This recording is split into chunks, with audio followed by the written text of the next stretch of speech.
The party enters a large, well-lit room. On the far side of the room, they see a cage on a raised platform. Upon entering the room, something in the cage moves, a person who's clearly seen better days. "Help me," she pleads. "I don't have much time." As the cry for help reaches our hero's ears, you notice the cage's roof is slowly sinking. The poor girl will soon be crushed. Any heroic team would spring into action. Not noticing the girl, the cage, and much of the floor in front of them is actually an illusion. Using illusions in traps is not a new concept. Illusory flooring is a common form of the pit trap. Illusory treasure is often another trick pulled on players. But despite their common usage, there can be more to these traps than meets the eye. The core premise of an illusion trap is that some portion of it is lying to the players who are encountering it. Doing this with static illusions can be useful because they seem like real objects that fail to interact with the players properly. The next step up is using illusions with movement and sound. These are much more complicated from the point of view of the trap, but in roleplay terms, they're no harder to imagine. Let's take a look at the common traps and their progression into more elaborate systems. The most common and widely used illusion trap is the illusory floor. This trap is kind of unfair in most implementations, as it hardly gives the players any time to react, and works best by giving them dexterity saves. While this is the most common form of this trap, there are a lot of really simple illusion traps that are used all the time. Here's just a few. False floor.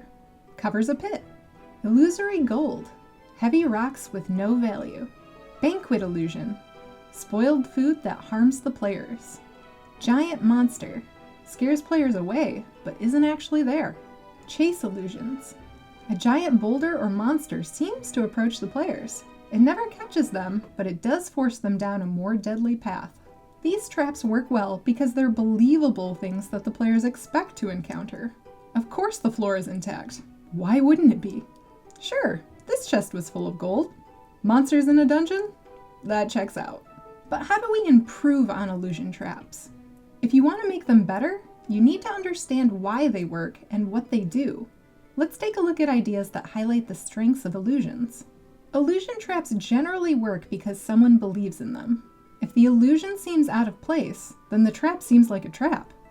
But if the players run into what they already expect to find, they're more likely to fall for it. Setting up players' expectations and meeting them appropriately is core to making illusion traps that really work and pull the player in.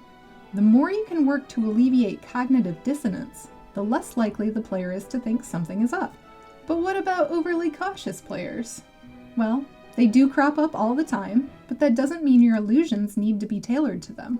An overly cautious player that won't act because they're afraid of something being an illusion is likely to get into all sorts of trouble because of this tendency. Their lack of heroics can easily be exploited with other traps or encounters. If you're upset that they won't fall for an illusion because they aren't trusting, you can ramp up the believability of the illusion. If you really want to take a trap to the next level with illusions, you add interactivity. The introductory story from this video is a good example. The illusion plays when the heroes enter the room. You can have the victim call out to urge players to hurry if they're hesitant, or call out to one of them specifically. This can be adapted to all sorts of illusions to make them better. If your illusions are going to interact with the players, there's so much you can do. The illusion is essentially an NPC, but it's trying to achieve a singular goal. This goal is usually to get the players to move to a certain location or stay in a spot for a long period of time.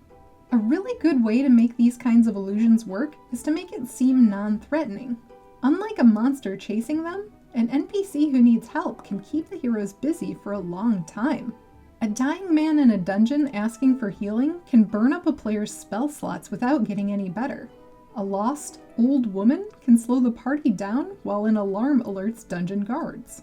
While it may seem counterintuitive, for gameplay purposes, it can really help to make your illusions flawed in some way.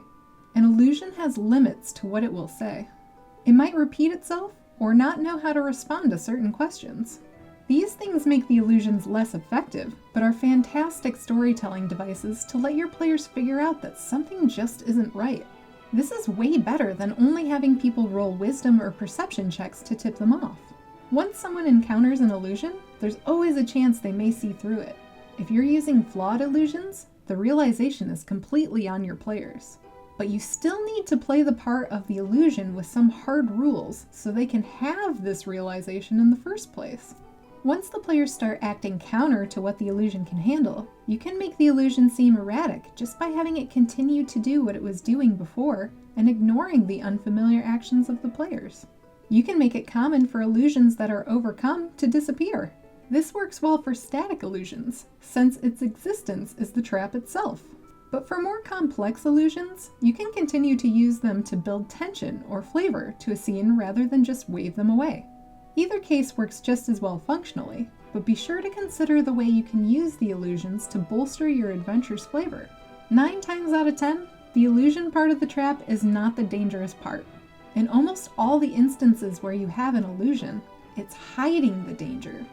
This is important to remember when designing these traps, because the mechanics for how they harm your players can be lifted from anything else. If you have a mechanical trap you really like, use an illusion to make it sneakier. Illusions can be traps on their own, add to other traps, or lead players into traps they may never encounter otherwise. If used properly, you can enhance a dungeon with ease and create a story that your players will talk about for years to come. We hope these simple examples highlighted some of the core ideas behind using illusions in your traps. Let us know in the comments if you've used any illusion traps in your games. If you're interested in more trap ideas, check out our other videos. You can find more resources at masterthedungeon.com. If you like this video, channel your inner barbarian and smash that bell, and support us on Patreon. Happy DMing!